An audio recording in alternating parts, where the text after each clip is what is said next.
You never know who's carrying what on a job site, right? Behind the scenes. If one of your subtrades is short with you, it could be that because they've got a sick kid at home. If you don't know that, you don't ask the questions to get to know them, then you may take that personally and be like, they're being catty on the job site. But really, it might just be something that's not even related to you. Empathy comes into leadership a lot more in construction than people realize. Empathy and emotional intelligence is information. It helps de-escalate things faster, and it provides a framework for us all to communicate by. I can tell you that skill has just saved me more headaches than not.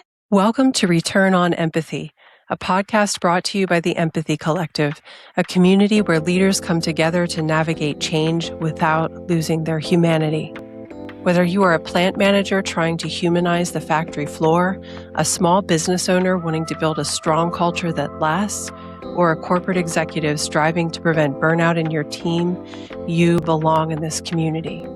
Visit theempathycollective.com to join our community of leaders across sectors who are coaching each other through change and disruption, and use the discount code ROEPOD112 to get 10% off your membership. In industries built on deadlines, blueprints, and bottom lines, it can be easy to forget that every project is ultimately powered by people. But today's guest is proving that empathy, connection, and strong relationships aren't just nice to have, they're essential to building businesses that last. Michele Wilson is the founder of Coffee with Contractors and Cocktails with Contractors and the CEO of Sonder Luxe Home Solutions.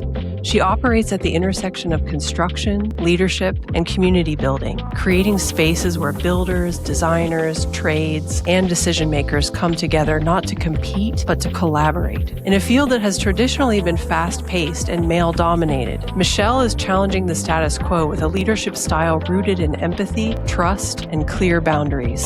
Whether she's guiding clients through complex renovations or facilitating rooms full of industry professionals, her work is grounded in one simple but powerful principle. When people feel seen, heard, and respected, better work and better relationships follow. In this conversation, we explore what it means to see the human behind the role and how empathy is a differentiator in high-pressure environments like construction. This is Return on Empathy. Welcome to the show, Michele. It's really a delight to have you here. You were in a panel discussion at the She's Local conference in North Carolina a few months ago, and I was incredibly inspired by what you brought to the table during that conversation. So I'm really excited that we'll now get to broaden that reach to my listeners, and you can share your story with my listeners. So thank you for being here. Welcome.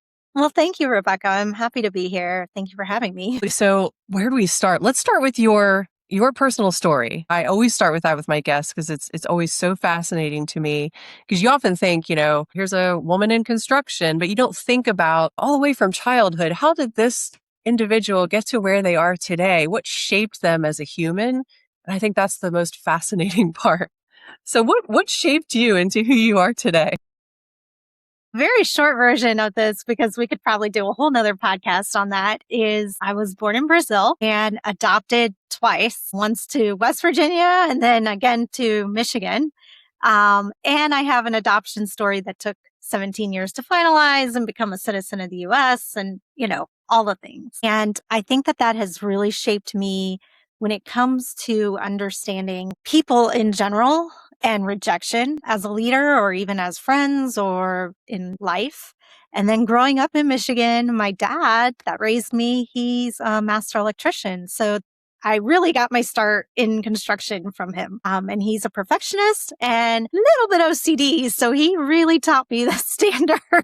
He taught me my standard of what good construction and good trades should look like. So I remember as a little kid just kind of tottering behind him. He always called me kiddo, and I have memories of my dad like getting frustrated at electrical wires, and he doesn't cuss, but he'll say like cotton picking. That's what I remember. Me trying to lift his tool belt as a little kid. I think one of my fondest memories doing work with my dad is that our university in town, he was the master electrician for it. And one time he was like, hey, I got to go change the light bulbs on the water tower, like one of those big water towers that sit like 100 feet in the air or whatever it is. So he harnessed me up and I went up there with him. Wow. How old were you?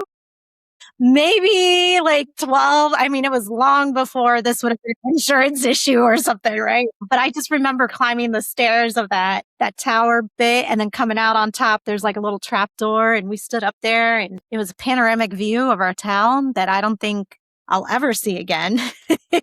And I got to watch him and I was holding light bulbs and he's twisting light bulbs in and checking wires up there. And we're literally standing on the top of this water tower. So, I've had some fun construction experience. Well, that's so cool. I love how your father just pulled you in and just made you a part of his work without asking or questioning. He just said, "Yeah, Michelle's going to be part of this."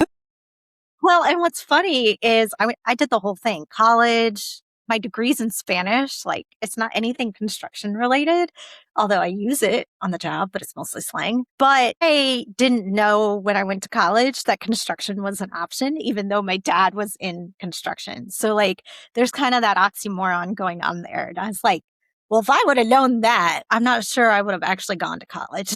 Yeah, well, I mean, when did you realize you went, you thought, okay, I'm going to study Spanish. What were you originally going to do with that Spanish degree? Well, that's the degree I ended up with so I could graduate. Okay. I was one of those, I couldn't decide what I wanted to do. I started off in education, then I did special education, then I did social work. I tried the arts. I think I switched my major every year I was in college. It wasn't until I spent a year in Honduras during that time volunteering that I really realized I enjoyed the languages and I enjoyed learning languages and it kind of came naturally to me. So I also minored in Portuguese, which is native to Brazil. So that kind of brought my whole, heritage back into play. That's really cool. Yeah. That's really cool. You and I certainly have a common passion and interest then. I mean, we were talking about this offline, how we both like community building, and we'll talk about that later. But I didn't realize you had such a love of languages too, which was also my reason for majoring in international business. So very different from yours. But I was like, what do you study so you can actually get a job and learn a language? It's not like I was like, oh, I love business. So it sounds like we had a similar experience. We sure did, yes. And moved out of Michigan when I was 25 years old and I moved to DC. And as part of my career trajectory in DC, I ended up running a plumbing company and becoming a VP of operations and finance. And I was out there digging trenches and helping the plumbers lay pipe and, all the things. So that kind of brought me back to construction and I've been in it ever since in one way or another. That's cool. It's almost like the universe was pulling you in that direction. It's like, come home, Michelle. This is where you belong. You're the first person who said it that way, and I think that is absolutely correct. That's just my brief assessment based on the story you just described, is that you had a magnetic force pulling you back in that direction. What is it like to be in a male-dominated space? And what has your approach to leadership been? What have your challenges been too? Because I'm sure you've encountered challenges just because of your, being a woman. Something that really set it home for me with construction and going into this industry is that in DC, once I kind of moved on from running the plumbing company, I went to work for some affluent people and they ended up really appreciating my skill set and being able to get their estates fixed or renovated, or even just being able to talk the contractor lingo, right? And translate it. When you have busy clientele like that, they don't have time to sit and understand what's in their contracts or what's supposed to be done first. It's kind of like building a foundation, right? In order to fix problems around their properties or do a renovation, the steps that are involved in it. I didn't try to outman the room, so to speak. I kind of out-prepared it. I over-prepared my clients and managed their expectations. I think that is how I lead in this male-dominated industry. I also lead with clarity and conviction. If it does not sit well with my values and my moral compass, it's a no for me. There is no gray area. And that leads to challenges because I challenge the norm. My tagline on LinkedIn is disrupting construction with community and class. Love that. I'm here to get people to start waking up and thinking about how we are leading in this industry, whether it be a woman, a male, anything. I think we are entering a time where the old guard, as I say, is becoming no more or dying off. And you've got all these millennials and Gen Zers who want to be transparent. They want to have those conversations. They want to learn from the people who did it, but they're making it better. They're making the industry better. When I moved from DC to North Carolina, I did a year and a half of networking and I started looking for the unicorns because I couldn't find them. And it occurred to me that a lot of construction owners, the leaders in this industry are siloed. You've got all these mom and pops who are trying to run their business, but they don't feel like they have support. They're just trying to figure it out on the day to day. And so I built Coffee with Contractors and Cocktails with Contractors.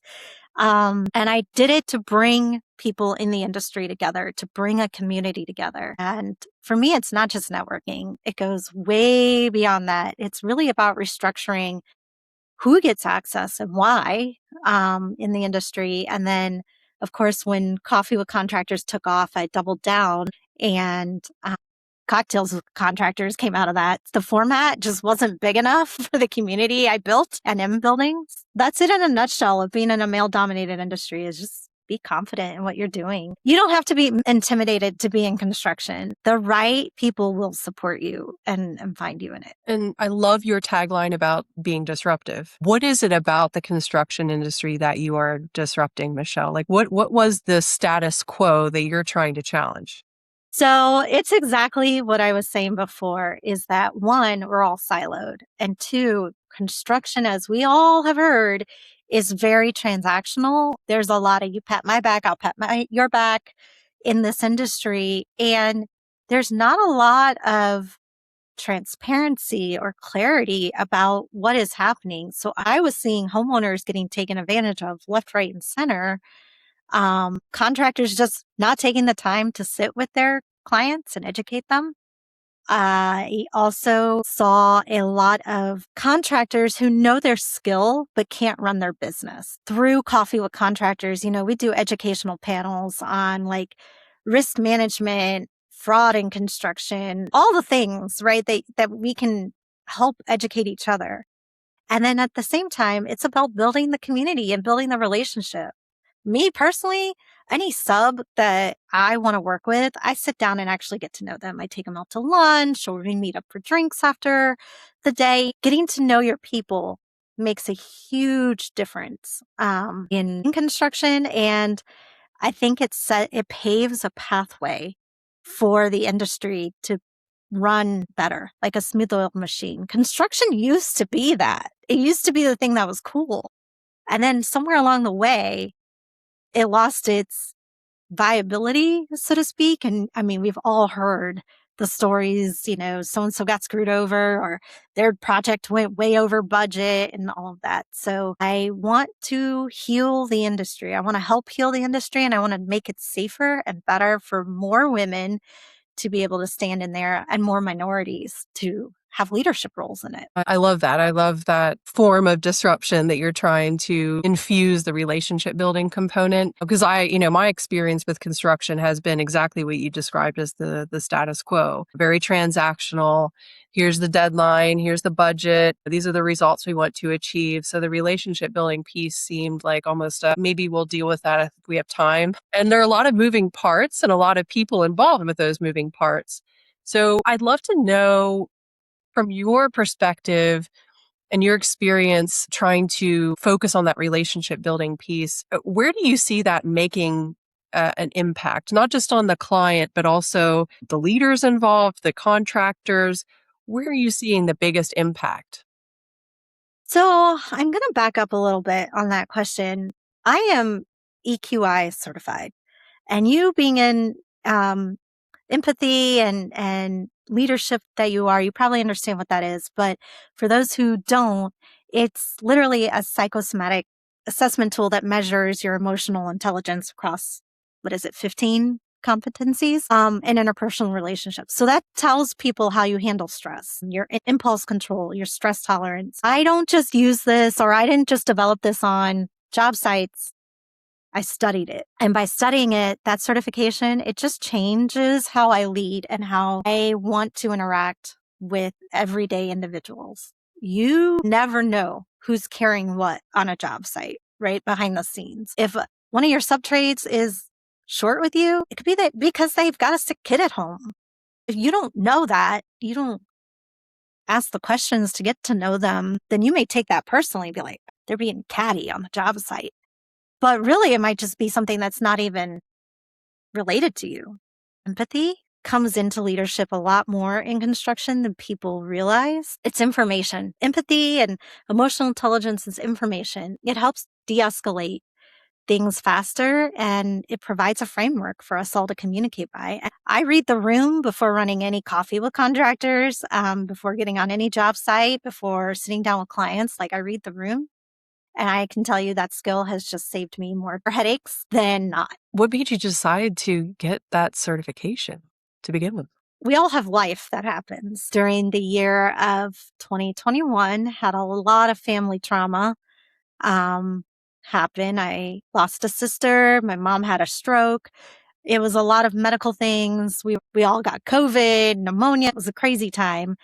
And I just woke up and realized I couldn't be this person anymore who wasn't understanding what all was happening around me. I've always known that I've had empathy or been an empath. I've always known that I've had these different ways of viewing things on a deeper level, or even feeling the room on a deeper level and the emotions in a room. And I just one day realized I wanted to understand people better, and I wanted to be a better leader so I could help more. I could change it. And I really wanted to understand myself and why I was feeling things so deeply, or understanding or seeing things that maybe other people weren't quite caught on to in that moment. And really, it started because of all the trauma. I went looking for therapy, and I went looking for, life coaching. And I was like, this is like, it's too much, right? Too many lemons were on my plate, and I had to make lemonade out of it. So that's what I did, is I studied up on it, and I would not take that back. Right. Like, I'm so glad I did it to this day. What an incredible way to cope with trauma. The foresight. I'm floored. I love that story so much. I'm glad I asked the question. We as humans, or even as leaders, we overlook the things that are actually shaping us. 2021 left marks on my life that'll probably never be removed. But it has shaped me into the leader I am today. It has helped feed who I want to be, and the leader I want to be seen as. And I wouldn't change it, but I don't wish it on anybody either. Having gone through that, you were just talking about the subtrade who showed up and seemed catty. It's being able to look beyond that and understand where they're coming from, their emotional landscape, as they're, behaving that way. There's a reason behind that. I was just in a workshop last week, co-facilitating a workshop, and one of the leaders asked me about authenticity. And I told him, I'm pretty sure most people aren't authentically an asshole. And they did laugh at it too. They got the same reaction. But yeah, I mean, we oftentimes make these assumptions about people. They show up a certain way, and we think, God, what an asshole. And we don't, because we're not taking the time to really understand what's behind that behavior. And in many cases, there is some sort of emotional distress or some other trauma or something happening that's causing that behavior. So I love that you have that level of self-awareness when you come to work every day, and you have that level of presence. Yeah. And I execute it. I want to work and be alongside people I can go shoot the breeze with after a dirty job site, right? We can just be like, let's go have a drink. Like, this was a lot today, or this was heavy. Let's name it, right? Like, why aren't we naming what we're feeling? And let's just put it out there. I don't need to put up a wall or hide anything, because I think it doesn't show people who you are authentically. Um, and I don't know how else to say that except like, I just know that at the end of the day, the electrician I work with, we can go shoot the breeze, have dinner, and it's not a big deal. Like we just get to know each other. And because of those relationships that I've built and like spent the time investing in people, it comes back around. It comes full circle. You have an example of that exact scenario where it's come full circle, where the relationship you've taken the time to build, something happens and you're like, and this is why it's important to know the person. Yeah. So actually, I'm on a project right now with clients who are in Connecticut getting ready to do a massive renovation on their house, a 2-story renovation. And they reached out to me and they were like, I've known them for a long time. I've known this particular set of clients for a while. They reached out to me. And they're like, hey, something's not right with our architectural plans. Can you just take a look? Can you give us your opinion? And then I ended up consulting on their project. I was able to bring in an interior designer that I've built a relationship from here in North Carolina, but also who came from New York and Connecticut in that area. And so she has the eye, she has the knowledge and the design aesthetic for what Connecticut has that may be different than North Carolina. However, because I've built relationships like that, it's coming full circle and they are getting the support they need on their flow and their plans, because it's also about,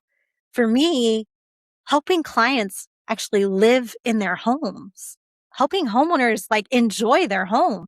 I know there's a lot of homes out there that were built in the 80s and the 90s, and it was very truncated and it just disjointed and nothing flows. So through these conversations, we were able to determine between me and the interior designer and looking at their plans that the architect was great at the outside, but the interior of the home was not what he designed. It was not flowing for the way they actually want to use their house. So we're fixing that before they do construction, before they spend buco dollars on a huge renovation. We're getting those pain points fixed now so that they're not racking up a ton of revisions or change orders or anything in the middle of their project. And that to me is full circle. If my clients didn't know me all these years, they wouldn't have reached out and trusted me.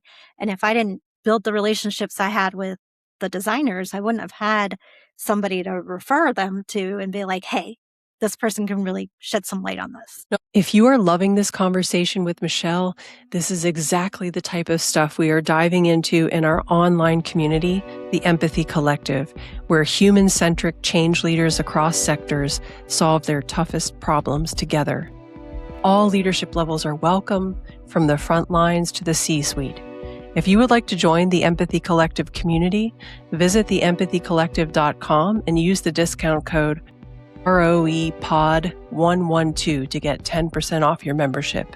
We can't wait to see you there.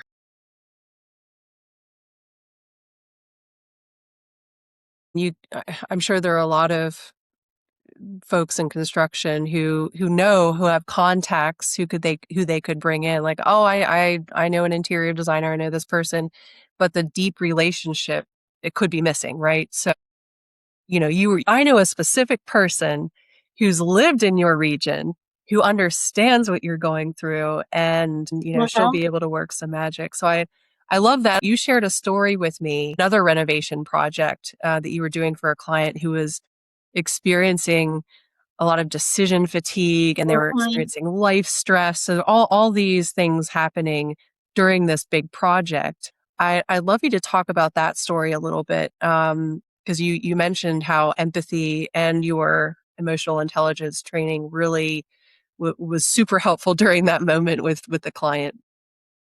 So I always say that empathy catches what contract can't.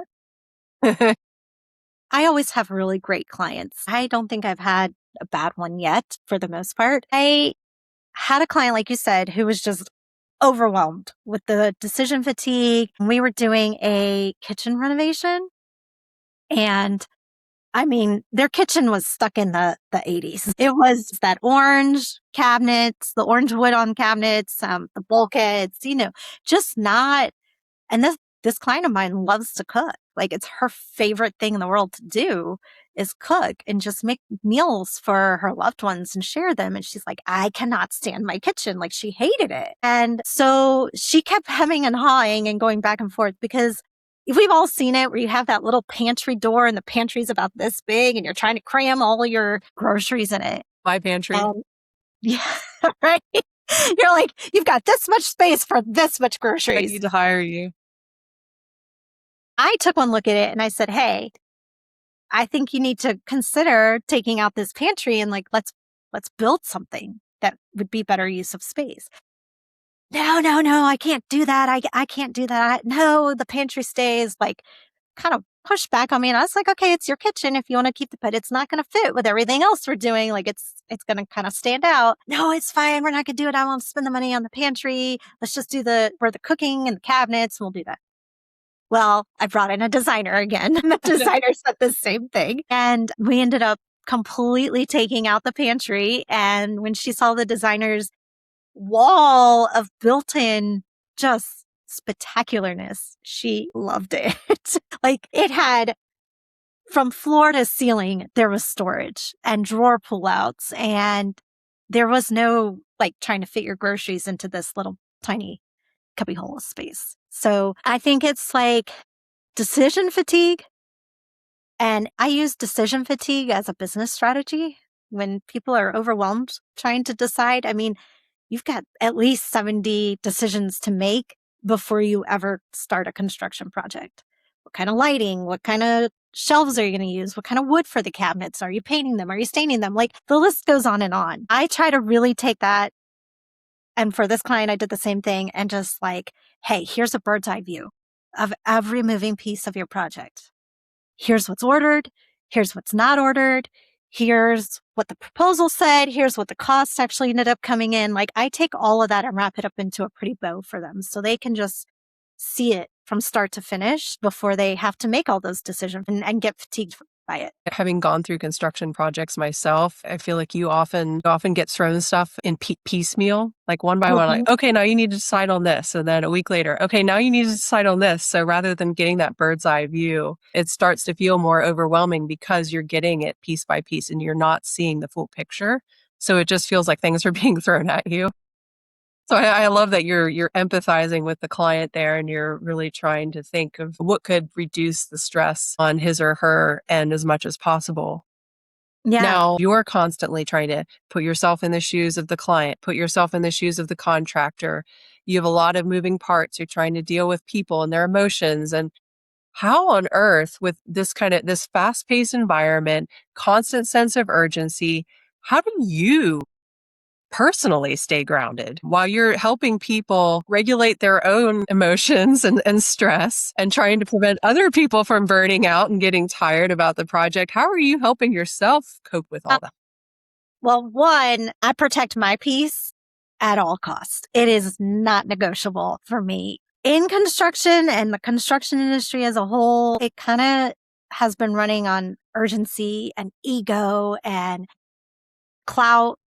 I don't play that game. I really don't. I want to help. I'm here to help. I'm here to translate construction to the everyday homeowner. But for me, it's really about self-care. And if something feels off, I'll ask a question about it. I'll ask for clarity. And if my gut is like, then it's a no for me. And I'm okay walking away. I have no problem be like, yeah, no, I am not the right fit for you. Here's a recommendation, or, let's just part ways. And I take myself home. I take bubble baths, magnesium baths, and do a lot of walking in nature and a lot of meditation. And really, the EQI training that I went through, it gave me a lot of tools to self-regulate my own emotions. And I have also learned as an empath to shield. I will put up energetic shields around me if there's a lot of negative energy coming at me, or being in a room full of people. I may not always know everybody, but I'm reading the room. I will shield up first, and then what you see is the rest of it, if that makes sense.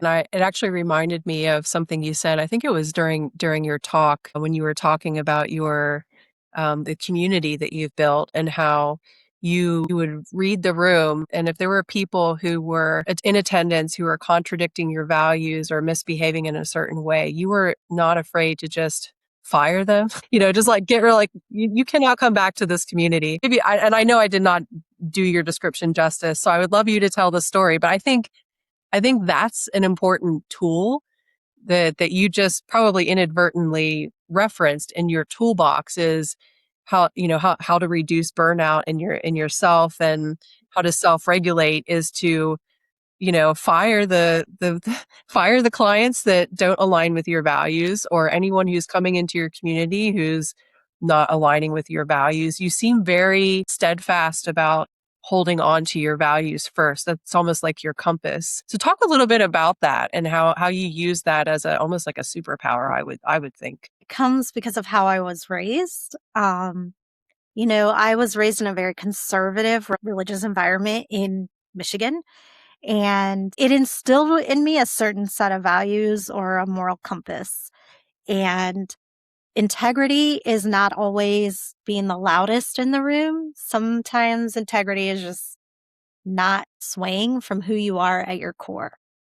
And sometimes that looks quiet. I am okay being disliked. Yes, it's hurtful, but I've gotten past the point of where I used to chase after people. I attract what's meant for me now. Yes, I have completely removed people from the group. I'm not loud about it, and I don't make a stink about it. I just kind of quietly take them. If I see something or hear something, I'll do my own investigating. And then if it doesn't align, I just quietly take them off my vetted list and they don't get the emails anymore. Because I also am not out to burn people. There's this thing going on in society where it's like we are very quickly using terms to hurt people that you don't know if that actually applies to them. I'm seeing the term narcissist thrown out a lot. And I think it's overused. I do think it's valid, and we finally have a term for toxic behavior, but it takes a lot for somebody to be diagnosed as that, right? So I don't believe in just throwing out or saying somebody is this or somebody's that. I stay in my lane. Like, what you see is what you get. You don't like it. That's not my problem. I will apologize and I will own my shit. Sorry, I'm going to say it on this because I don't know another way to say it, but I will own my shit and I will apologize if I've caused harm. But other than that, I just don't deal with bullshit and I see through it. It's a catch-22 when you're building a community, because I can see when people are being fake or transactional or just being around you for what you bring to the table versus the ones who are authentically behind you, cheering you on, uplifting you, like wanting to see you succeed. And I think that is one of the hardest lessons I had to learn. And I'm so grateful I've learned it because it has, going forward, it's just putting me in alignment with the right clientele, the right people I want to work with, the right friends. That's how I do it. Yeah, I know. And I actually interviewed someone on my podcast recently who said, you are an exact reflection of the people you surround yourself with. And it's true. And so if you're being very deliberate about who those people are in your business, in your personal life, you will become a better you. If you're diluting that with people who don't align with your values, then, your path will be paved accordingly.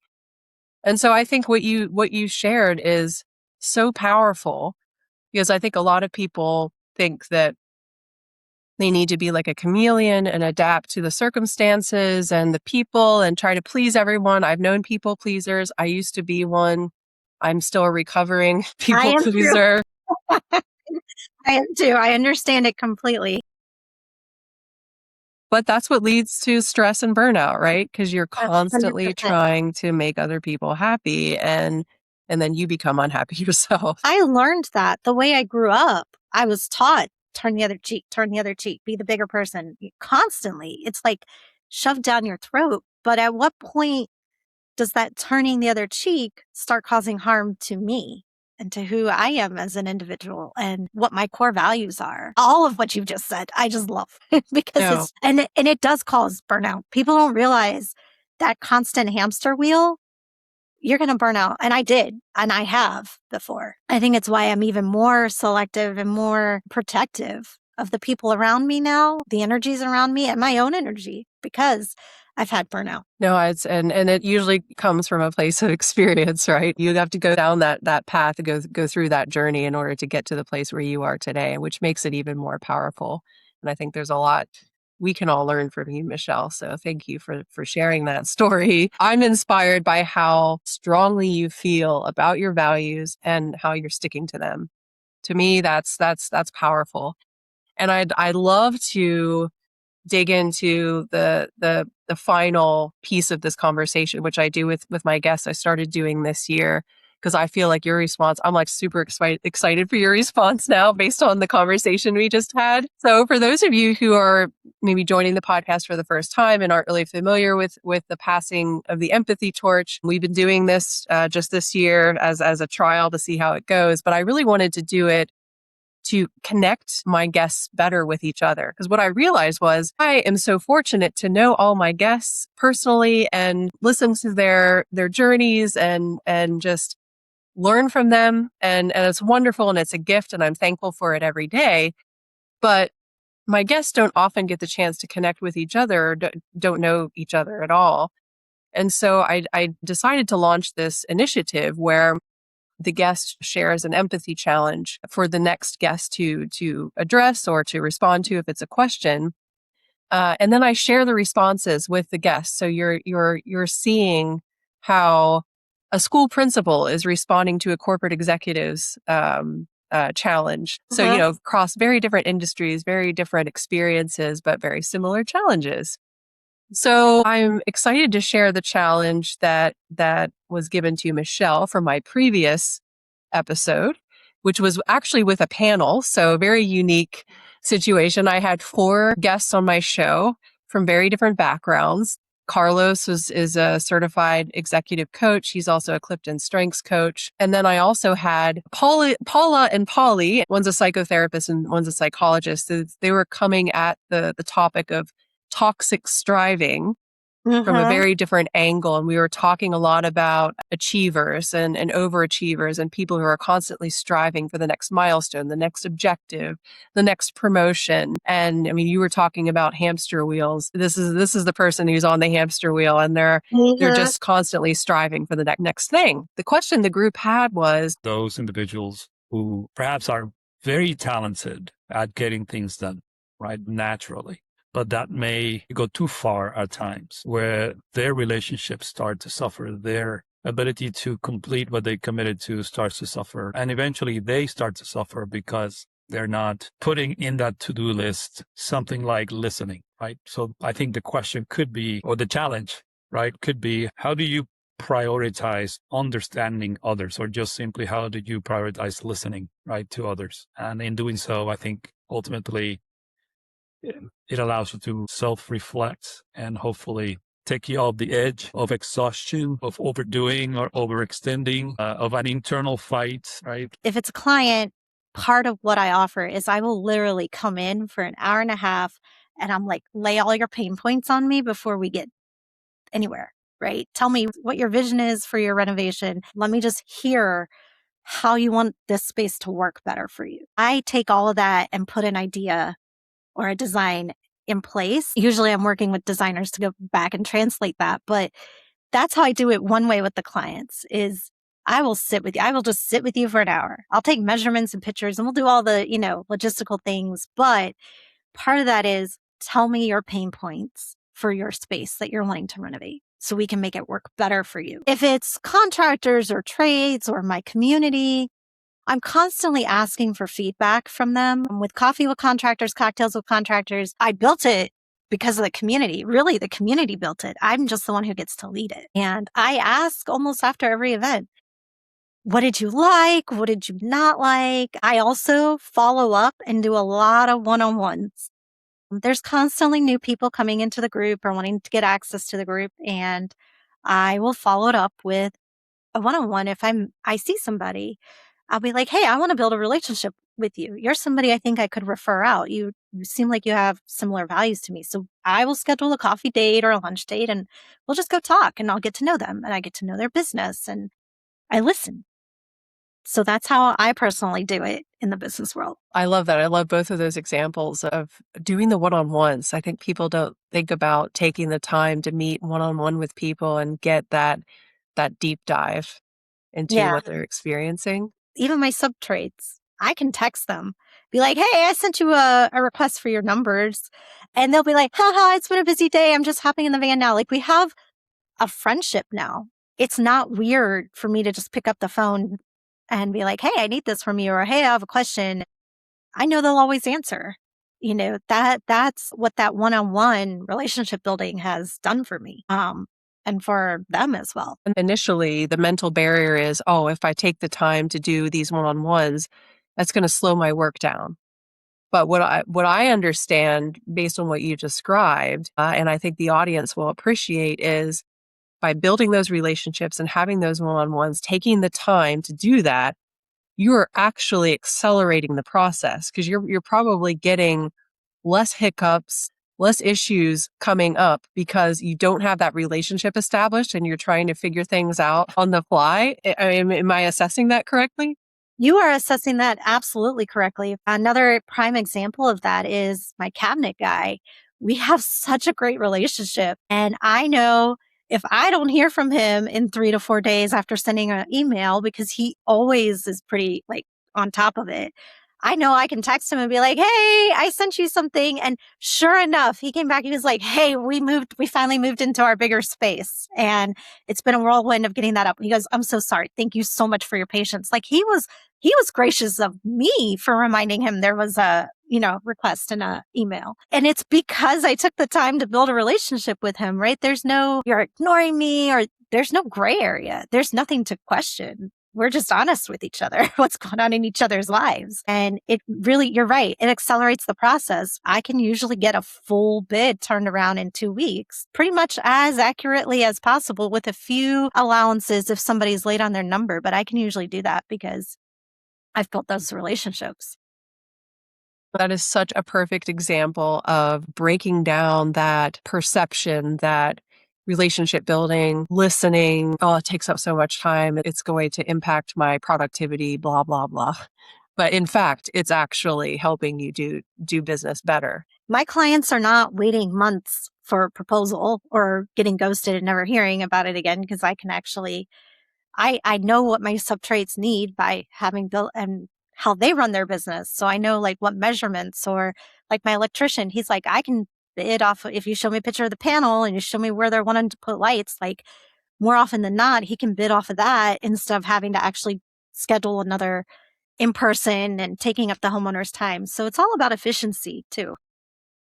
Absolutely. So you just shared your perspective on listening and why it's important. I am so curious to see what your empathy challenge or empathy question is for the next guest on my show.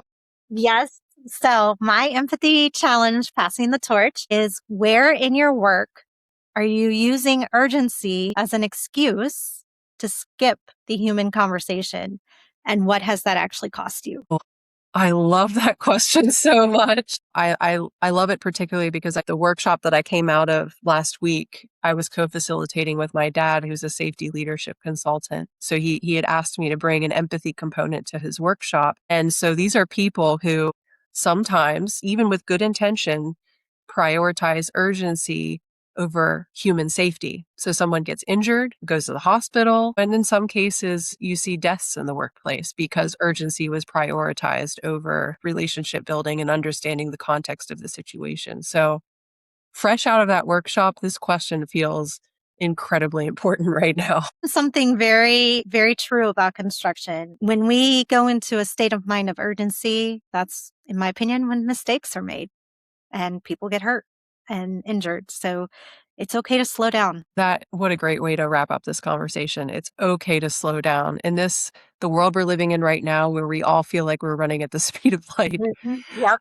in our personal lives and our professional lives. Thank you so much, Michele, for being with me today, for inspiring me, and for teaching me something about construction and empathy. I wish you a wonderful rest of your day. Well, thank you for having me. I enjoyed our conversation very much. If you enjoyed this podcast and would like to hear more, please subscribe wherever you like to listen to podcasts. And if you would like to join the Empathy Collective community, where leaders are leveraging empathy to drive profit through employee empowerment, visit theempathycollective.com and use the discount code ROEPOD112 to get 10% off your membership. Life is too short. Let's take care of each other at work so that together we can make this world a better place.